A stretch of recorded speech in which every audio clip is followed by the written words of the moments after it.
আজি সোণালী জয়ন্তী বৰ্ষত ভৰি দিলে বৰজান মাটিখোলা উচ্চতৰ মাধ্যমিক বিদ্যালয়ে।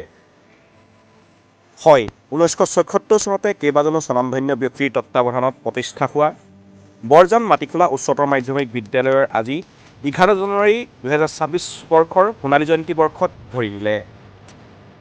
দিনজোৰা কাৰ্যসূচীৰ এই সোণালী জয়ন্তীৰ পুৱাৰ পতাকা উত্তোলন কৰে বিদ্যালয়ৰ প্ৰধান শিক্ষয়িত্ৰী শ্ৰীযুতা সবিতা গগৈয়ে। সহযোগ কৰে সোণালী জয়ন্তী উদযাপন সমিতিৰ সভাপতি শ্ৰীযুত পুতুল দত্তই। লগতে অঞ্চলটোৰ বিশিষ্ট ব্যক্তি তথা বিদ্যালয় আৰু সমাজ জীৱনৰ লগত জড়িত বিশিষ্ট 50গৰাকী ব্যক্তিয়ে 50খন প্ৰতীকী পতাকা উত্তোলন কৰে।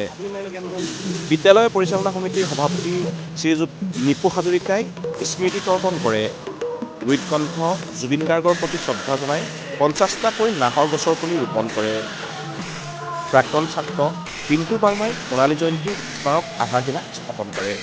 উল্লেখযোগ্য যে সোণালী জয়ন্তীৰ আকৰ্ষণীয় বাৰেৰহণীয়া সাংস্কৃতিক শোভাযাত্ৰা শুভ উদ্বোধন কৰে ফৰকাটিং মহাবিদ্যালয়ৰ অধ্যক্ষ ডক্টৰ অপূৰ্ব শইকীয়াদেৱে। ইয়াৰ পিছতেই প্ৰাক্তন প্ৰধান শিক্ষক পুতুল দত্তৰ সভাপতিত্বত অনুষ্ঠিত হোৱা মুকলি সভা অনুষ্ঠিত হয়।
সোণালী জয়ন্তী বৰ্ষৰ শুভাৰম্ভণি অনুষ্ঠানৰ শোভাযাত্ৰাৰ মূল পতাকা ইতিমধ্যে বিদ্যালয়ৰ অধ্যক্ষ আৰু পৰিচালনা সমিতিৰ সন্মানীয় সভাপতি মহোদয়ক সেয়া প্ৰদান কৰিছে।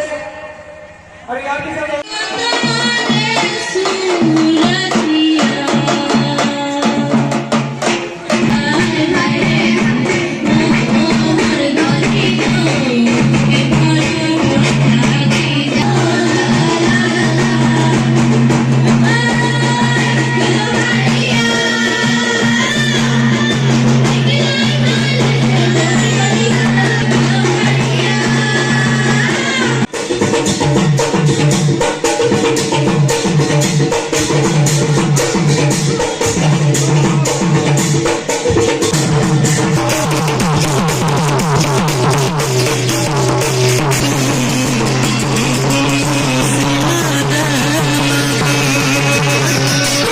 সম্মান প্ৰদৰ্শন কৰিছে আৰু এখনি গামোচা আৰু এটি স্মাৰক প্ৰদান কৰিবৰ কাৰণে অনুৰোধ জনাইছোঁ।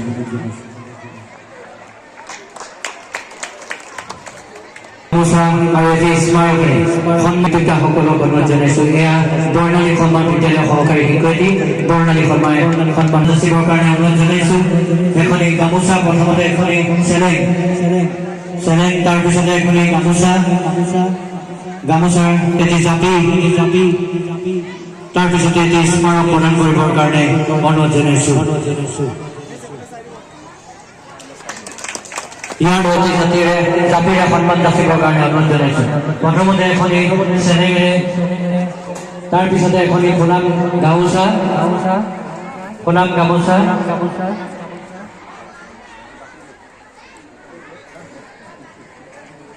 এটি জাপি আৰু এটি স্মাৰক প্ৰদান কৰিবৰ কাৰণে অনুৰোধ জনাইছোঁ।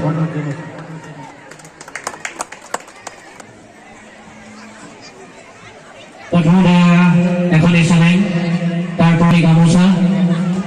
সঁচাকৈ এইটো এটা অতি গৌৰৱৰ ক্ষণ, কাৰণ যিখন বিদ্যালয়ে আজি 50 বৰ্ষ ভৰি দিছে আৰু যিখন বিদ্যালয়ত আমি শিক্ষা গ্ৰহণ কৰি আজি এক অভিভূত হৈ পৰিছোঁ। আচলতে আমাৰ খুব ভাল লাগিছে এইটো কাৰণে যে যিখন বিদ্যালয়ৰ প্ৰতিষ্ঠা কালত যিমান অৰ্থ কৰি এখন বিদ্যালয় এখন প্ৰতিষ্ঠা কৰিছিলে, সেই বিদ্যালয়খনে আজি 50 বৰ্ষত ভৰি দিয়াৰ লগে লগে আজি ছাত্ৰ ছাত্ৰীসকলৰ লগতে প্ৰাক্তন ছাত্ৰ ছাত্ৰীসকলেও এই অনুষ্ঠানত উপস্থিত হৈছে আৰু সকলোৱে আজি এক মহামিলনৰ স্থলী হৈ পৰিছে, যিটো আমাৰ কাৰণে সঁচাকৈ গৌৰৱৰ ক্ষণ বুলি ভাবিছোঁ। আৰু যিহেতু আজি অনুষ্ঠানটো আৰম্ভ হৈছে, ইয়াৰ পিছতে এটা বৰ্ষজোৰা অনুষ্ঠান আৰম্ভ হ'ব। এই বৰ্ষজোৰা যিটো অনুষ্ঠান, তাত আমাৰ সকলো শিক্ষয়িত্ৰী, প্ৰাক্তন ছাত্ৰ, আমাৰ শিক্ষাৰ্থীসকলে ভূমিকা ল'ব। তেওঁলোকৰ বিভিন্ন ধৰণৰ অনুষ্ঠান থাকিব। গতিকে সকলোৱে আমি মিলি এই সোণালী জয়ন্তী যি সফল কৰিবলৈ আমি আগবাঢ়ি গৈছোঁ আৰু আমি সজাই খুব অনুভৱ হৈছে যে অনুষ্ঠানটোৱে আমাক সকলোকে একতাৰ জোৰেৰে বান্ধি ৰাখিব। নমস্কাৰ। আজি বৰজান মাটিখোলা উচ্চতৰ মাধ্যমিক বিদ্যালয়ৰ 50টি বৰ্ষ অতিক্ৰম কৰাৰ প্ৰাকমুহূৰ্তত আমি সোণালী জয়ন্তী আৰম্ভণি অনুষ্ঠান আজি এদিনীয়া কাৰ্যসূচী আৰম্ভ কৰিছোঁ আৰু এই শুভাৰম্ভ হোৱাৰ লগে লগে এবছৰ ধৰি এই কাৰ্যসূচী আমাৰ বিভিন্ন অনুষ্ঠান তাত অনুষ্ঠিত কৰিম। আজিৰ অনুষ্ঠানত পতাকা উত্তোলনৰ লগতে আমি প্ৰতীকী পতাকা 49খন, মুঠ 50খনকৈ পতাকা উত্তোলন কৰা হৈছে। তাৰ পাছতে আমি বৃক্ষৰোপণৰ কাৰ্যসূচী লৈছোঁ। শ্ৰদ্ধাৰ আমাৰ প্ৰাণৰ শিল্পী জুবিন গাৰ্গক স্মৃতি জনাই নাহৰ পুলি আমি 50টা ৰোপণ কৰিছোঁ। তাৰপিছতে আমি স্মৃতি দৰ্পণৰ পাছতে আজি এটা বৰ্ণাঢ্য সাংস্কৃতিক শোভাযাত্ৰা। এই শোভাযাত্ৰাত আমাৰ অঞ্চলৰ বহুতখিনি বিদ্যালয় অংশগ্ৰহণ কৰিছে, স্থানীয় ৰাইজে অংশগ্ৰহণ কৰিছে আৰু আমি এই বৰ্ণাঢ্য শোভাযাত্ৰা প্ৰতিযোগিতামূলকভাৱে আয়োজন কৰিছিলোঁ আৰু এটা সুন্দৰ শোভাযাত্ৰা হ'ল। এই শোভাযাত্ৰা উদ্বোধন কৰিছিলে ফৰকাটিং মহাবিদ্যালয়ৰ অধ্যক্ষ ডক্টৰ অপূৰ্ব শইকীয়া ডাঙৰীয়াই। ইতিমধ্যে মুকলি সভাত আমি এই বিদ্যালয়ৰ প্ৰতিষ্ঠাপক, প্ৰধান শিক্ষক, বৰ্তমানৰ এগৰাকী শিক্ষা বিষয়াৰ অৱসৰ গ্ৰহণ কৰিছে, তেখেত আমাৰ শোভন বৰদলৈ ছাৰে আমাৰ মাজত উপস্থিত বিশিষ্ট বক্তা হিচাপে আৰু এই বিদ্যালয়ৰ প্ৰাক্তন ছাত্ৰ তথা বিদ্যালয়ৰ প্ৰাক্তন শিক্ষক সুৰেণ বৰা ছাৰ উদ্বোধক হিচাপে আমন্ত্ৰণ জনাইছোঁ। সুদৰ্শন ছাত্ৰ সন্থাৰ গোলাঘাট জিলা সমিতিৰ সম্পাদক আমাৰ মাজত ইয়াত অতিথি হিচাপে উপস্থিত হৈছে আৰু চাহ মজদুৰ ছাত্ৰ সন্থাৰ গোলাঘাট শাখাৰ সম্পাদক অনুজ কুৰ্মীৰ মাজত উপস্থিত হৈছে আৰু আমাৰ বিভিন্ন অতিথিসকলে উপস্থিত হৈ আমাৰ আজি সভাৰ সুস্থ বৃদ্ধি কৰিছে আৰু অঞ্চলবাসী ৰাইজৰ সহযোগিতাই এই অনুষ্ঠানটো খুব সুন্দৰভাৱে অনুষ্ঠিত হৈছে আৰু আশা কৰোঁ ভৱিষ্যতে আমি এই সোণালী জয়ন্তী সামৰণি অনুষ্ঠানলৈকে ৰাইজৰ পূৰ্ণ সহযোগিতা আমি লাভ কৰিব পাৰিম।